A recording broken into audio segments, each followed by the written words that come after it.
Good morning. As Father Tony said, my name is Father Joseph Ekpo. I'm from Nigeria. I am here this morning to share with you the situation of the church in Africa, especially in Nigeria. But before I do that, I truly want to give thanks to God for bringing me here to come and meet wonderful people of God like you. I want to thank the Archbishop, all those in the mission office, Father Tony, Father Todd, for that wonderful welcoming of me to be here in your presence. I know that every year, missionaries come from different parts of the world to come and speak with you about their challenges, about their sufferings, about their woes. And then at the end, they ask you for help. And I believe you always do as the Holy Spirit directs you. But this morning, my dear friends, my message is different. My message is rather a message of gratitude. I am here to say thank you. Thank you for everything you have done for us in Africa. Thank you for sharing your love with the people of Nigeria. I'm saying this because anytime we call upon you from the United States of America, you are always there to help us. And you have not only helped us in the material sense alone, but you also help us spiritually. I'm saying this because not very long ago, in the whole of Africa, we were living in darkness. We did not know about Jesus Christ. And yet you sent your sons and daughters across the ocean to bring Christianity to us. I am very, very happy to tell you that the seed sown by those wonderful, courageous missionaries in Africa had yielded plenty of fruits. So much so that today in Nigeria, every Sunday, our churches are filled from the vestibule to the sanctuary. Our seminaries are filled with many, many young men who want to become Roman Catholic priests. Our convents are filled with young, beautiful girls who want to give themselves to God as nuns in the religious life. In fact, every year in Nigeria, hundreds of young men are ordained into the Catholic priesthood.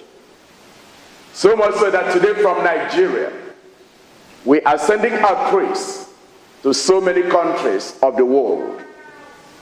Some of our priests are in Australia, some in Germany, some in Austria, some in Switzerland, some in Italy, some in France, some in Ireland, some in Great Britain, some in Canada, and there are many here in the United States of America. My dear friends, having said this, we from Nigeria cannot claim the credit. If anything, credit comes to you, because without your love, without your kindness, without your support, this would not have had happened. That is why I come here to say thank you. Thank you for living the true gospel of Jesus Christ. And my dear friends, you know, there is only one gospel of Jesus. And that gospel is the gospel of L-O-V-E, love. Like St. Paul rightly says, no matter who you are, if you have no love in you, you are an empty gun. Your spirituality is dry and empty. I want to thank God for you for living that true gospel of love by sharing your blessings with your brothers and sisters all over the world who are in need. And I want to tell you the truth. That is why God has blessed you. That is why God has blessed America more than any country in the whole world. In America, if you open your eye, you are going to see the blessings and the manifestations of God every day in each one of you. You see, my friends, you don't need to go too far to see this. How much God has blessed you. Let's look at us here. Last night you went to bed. You woke up this morning. Did you see the hand of God there? Are you going to tell me that everybody who went to bed last night woke up this morning? And by the way, when you woke up, you look at the weather, it was beautiful. You could have gone jogging. You could have gone to play golf. But you came here into this mighty temple of God to give him praise, to give him glory, to acknowledge him. Are you going to tell me that everybody in Indiana who woke up this morning think of God, think about going to church? Don't take that for granted. That is a blessing. That is God with you. You know, my friends, the blessings of God that he has given to you, honestly, is manifold. Every time, I want you to look at this. Every time the priest begins mass, the first thing the priest is telling you is, the Lord is with you. The Lord is with you. Do you believe it? No, seriously, do you believe it? Or you just look at it as a formula?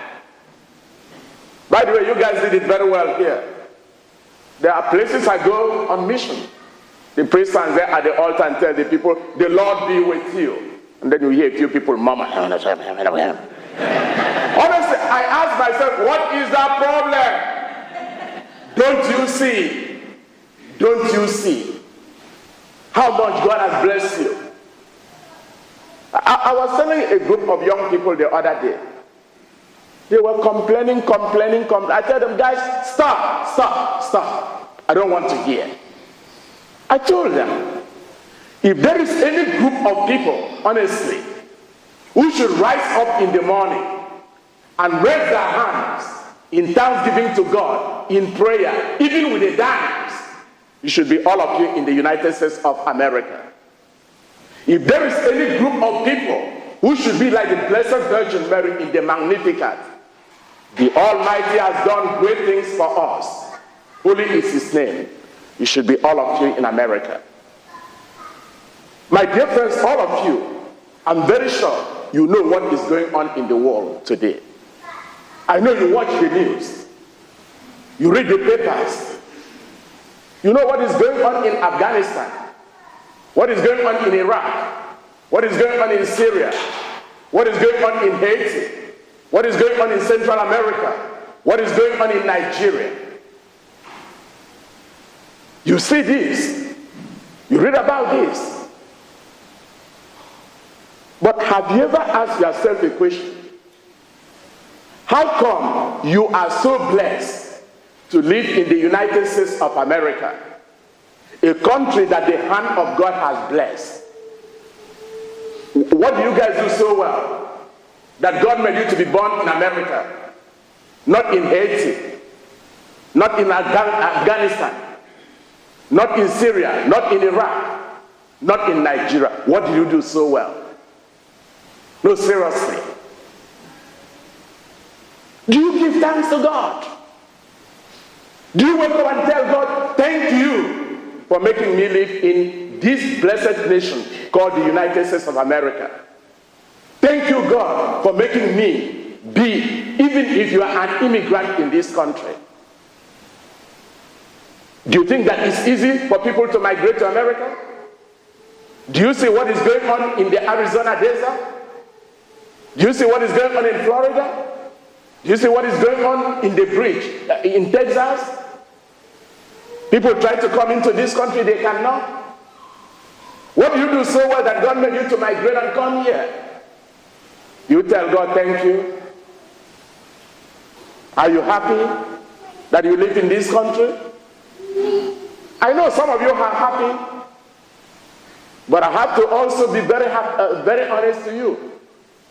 There are people who live here, they are not happy. They wake up in the morning, they are crabby. They have a cup of coffee, they are crabby. They eat cookies, they are crabby. They eat nice meal, they are crabby. What is your problem, really? Why are you crabby? Where else do you want to go and live that is going to bring you joy and appreciation? Tell God, thank you. Thank Him.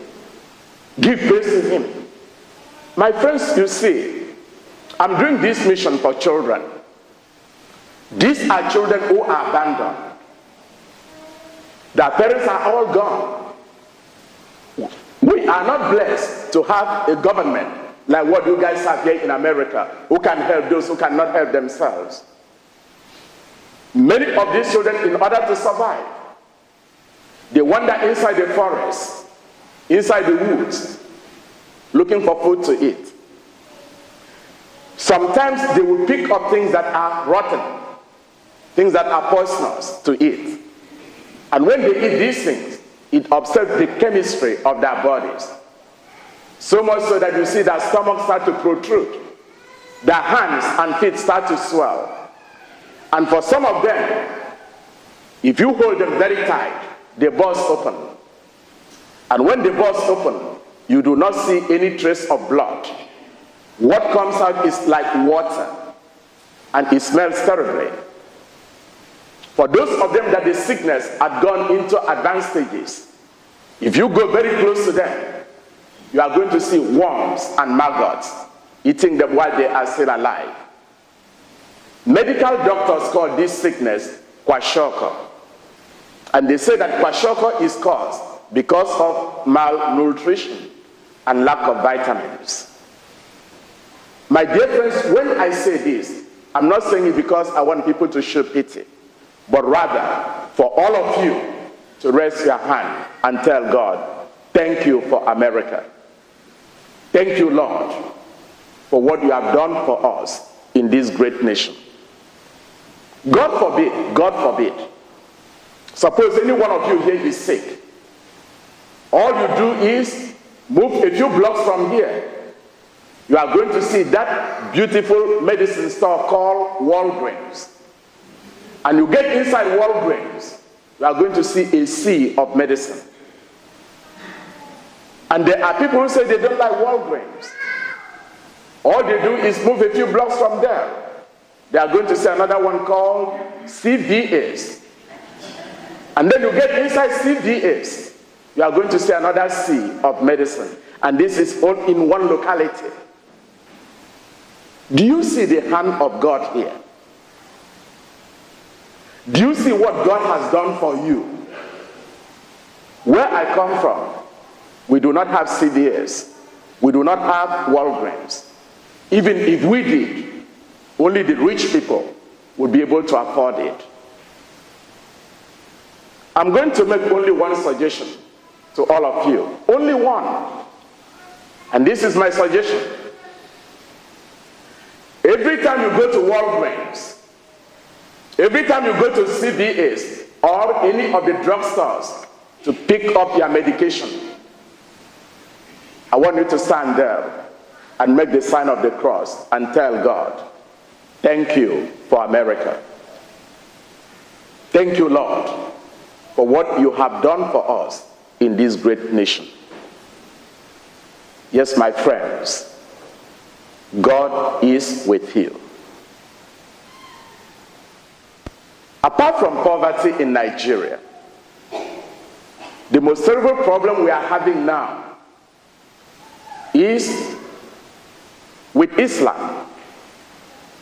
Many of you have read or heard what a group of Muslims called Boko Haram had done to us in Nigeria. I'm sure as you come into this church, you have nothing to worry about. Maybe the only one thing you worry about is time. When will mass be over, so that you go home and have your breakfast, or go and have your brunch, or just watch the news, or chill out. But do you know what we worry about in Nigeria when we go to church? We worry about if you go to church and return home alive because of Boko Haram. As I told you earlier, our churches are always filled. There are times people are in prayer, and this group of Muslims will come and surround the church, pour petrol or gasoline around the church, and then they will set the church on fire. Then as people are trying to rush out, they open fire with machine guns. My dear friends, this is happening almost every week in Nigeria. Other times, because you do not know who Boko Haram is, they can come and mingle with the people in the church. But inside their garments, they put bombs. Then as people are filing out to come and receive Holy Communion, they will detonate the bombs. And then the church will collapse.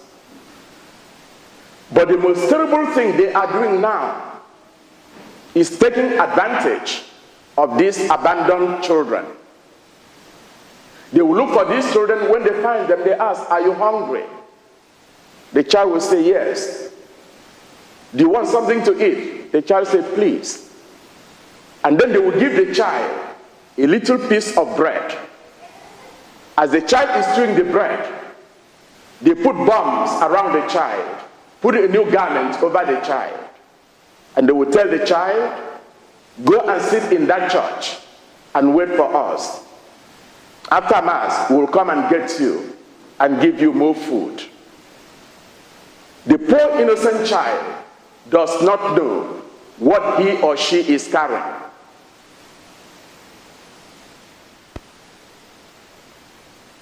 As soon as the child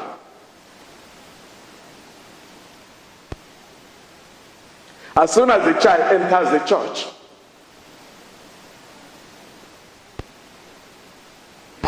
remotely, they will blow the child into pieces.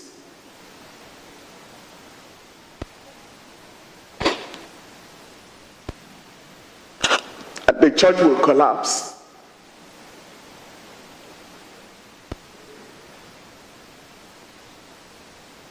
You ask yourself, why does anybody do this to a child?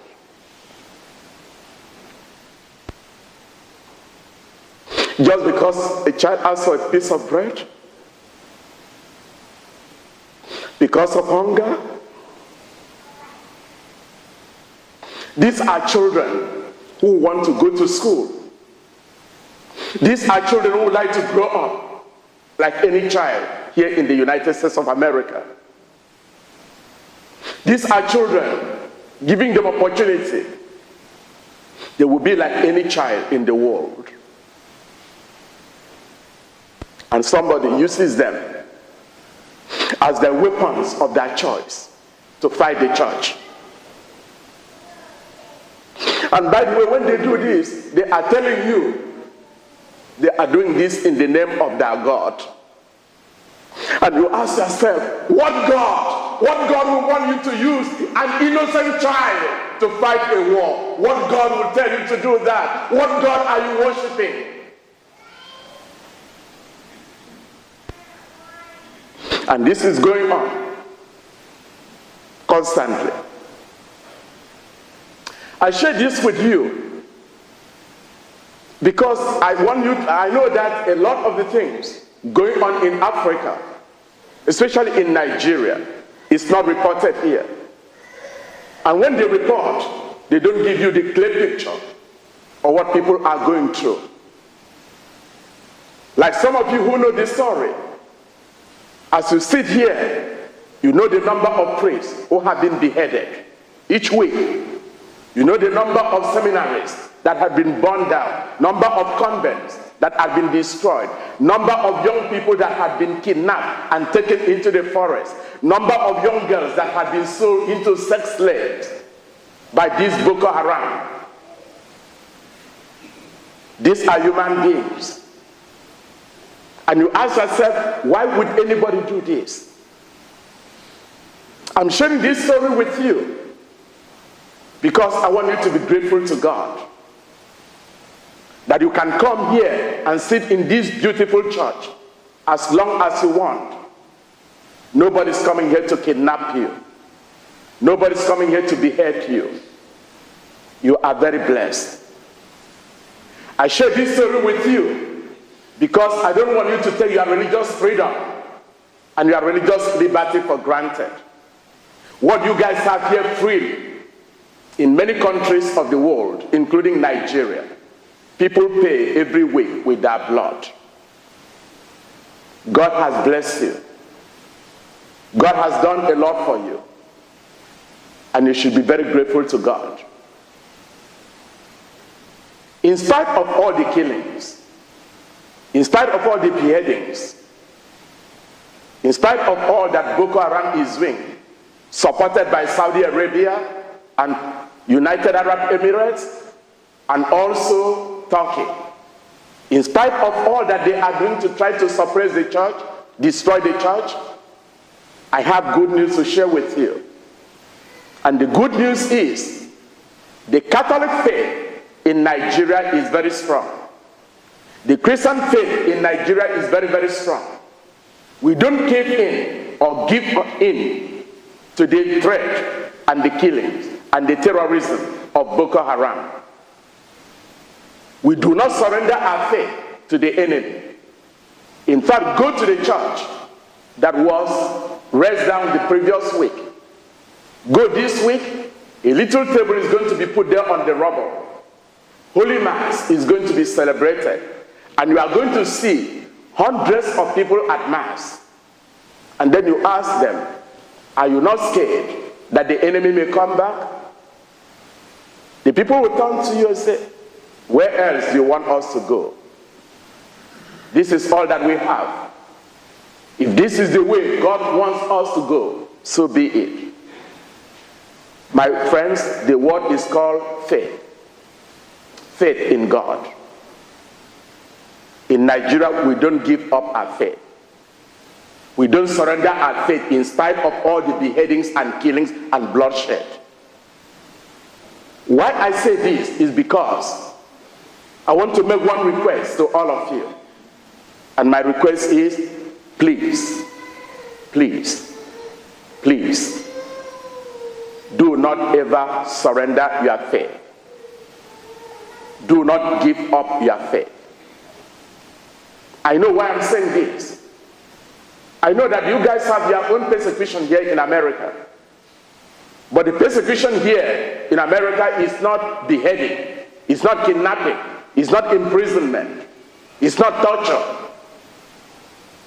The persecution here, from my perspective, is sometimes what people write in the newspapers or say in television or social media against the Catholic Church. I'm not standing here to say that in the Catholic Church we are wonderful, we are perfect. No, we make mistakes. We do make mistakes. We have committed blunders. But sometimes, when these people talk about these things in the newspapers or in the television or social media, they exaggerate. They go beyond proportion. And my friends, you know why they do it. They do it because they want to water down your faith. Especially for all of you young people. They want you to leave the church. They don't want you to see any relevance in the church. They want you to know that, oh, the church is so terrible. Everything is so terrible. You should not go. If you tell them, hey, why are you doing this? And by the way, you want to know one thing? Believe me, they have succeeded. You know why I say they have succeeded? As you sit here, my friends, you know many of your friends, and some of them your family members, who do not come to the church again. You know them. If you ask them, let's go to church, they say, I'm not going, I'm not going. The church is filled with hypocrites. Really? Are we hypocrites? Are we coming here this morning because we are hypocrites? The answer is no. We are coming here because, like King David in the Bible, we acknowledge our weaknesses, we acknowledge our sin, and we come here to the presence of the Almighty and tell him, Lord, we screwed up, we made mistakes. Show us your mercy. Forgive whatever wrong we have done. Have mercy on us. Show us, oh God, your mercy and grant us your salvation. That is why we come here. We don't come here because we are hypocrites. But for many of the people who have left the church because of what they read or have seen in social media or in television or in the newspapers, my question is, can they tell me one institution that they can go, everybody there is so wonderful, everybody is so perfect, everybody is so sinless? Can you mention one institution for me? Can you? And for them who have left the church, all of them who are not coming back to the church, my big question to them is, who gave you your faith? Was your faith given to you by the newspapers? Was your faith given to you by television or social media? Was your faith not given to you by the Almighty God? And isn't your faith the most important gift that the Almighty God has given to each one of us? Why on earth would you allow any human being to take away this great gift from you? Why do you surrender? Why? Don't ever give up your faith. I've seen many of you young people here in the church today. You guys are called it the target of this nonsense going on in the world today. Don't ever be ashamed of your faith. Don't ever be ashamed of your Catholic calling. Like I mentioned to you, Nigerian children are just like you. But believe me, come and see, in spite of all the fact that they don't have anything like what you guys have here, their heart is for the church. Their heart is for God. And that is why we have many, many priests. Because many of them are like as young as you. But they think about the priesthood. They think about what they can do for the church. And believe me, some of them who went to seminaries, they are engineers. Some of them wanted to be medical doctors. They are intelligent. Don't tell me that if you are smart, you are intelligent, you cannot go to God as a priest. And don't allow anybody to shame you into it. To tell you that the priesthood is not relevant again in the modern world. That is not true. You guys know that. And don't be ashamed talking about God in life. Because so many young people don't want to talk about God. They can talk about sex, they can talk about condoms, they can talk about booze, alcohol, and drugs.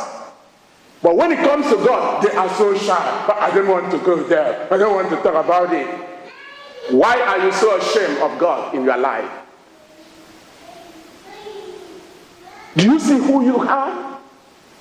How handsome you are? How cute you are? How blessed you are? Christmas is coming. Your parents are going to give you iPad, iBook, iPhone, all the eyes. Are you happy? Are you joyful? Do you remember what Paul said? That there is nothing you have in this life that is not a gift from God. Do you guys acknowledge God? I'm so happy to see you in church today, really. But let this not be because there is a special occasion, there is retreat. This should be something that is ingrained in your being, guys. And I want you to help many of your friends. Help them. There are many of them who are lost. There are many of them, if you want to talk about God, they laugh at you. You know what? It's okay for them to laugh. Remember what Jesus said in the scriptures? Blessed are you when people insult you, when they laugh at you on account of my name. You know what Jesus tells you to do? Dance. Don't be shy. Don't be ashamed. In Nigeria, we don't give up. For the rest of you, my friends, if you cannot help us financially in the basket there for the second collection, I want you to pray for us in Nigeria. Believe me, in Nigeria, we pray for all of you in America. If all of you pray for us and we pray for you, you know what? We are going to stand together in solidarity. And I am telling you, no matter who the enemy is, if the enemy is in the social media, in the newspaper, in television, or Boko Haram, they are not going to destroy us. Do you know why I say that? I say that because the Catholic Church was not made by man.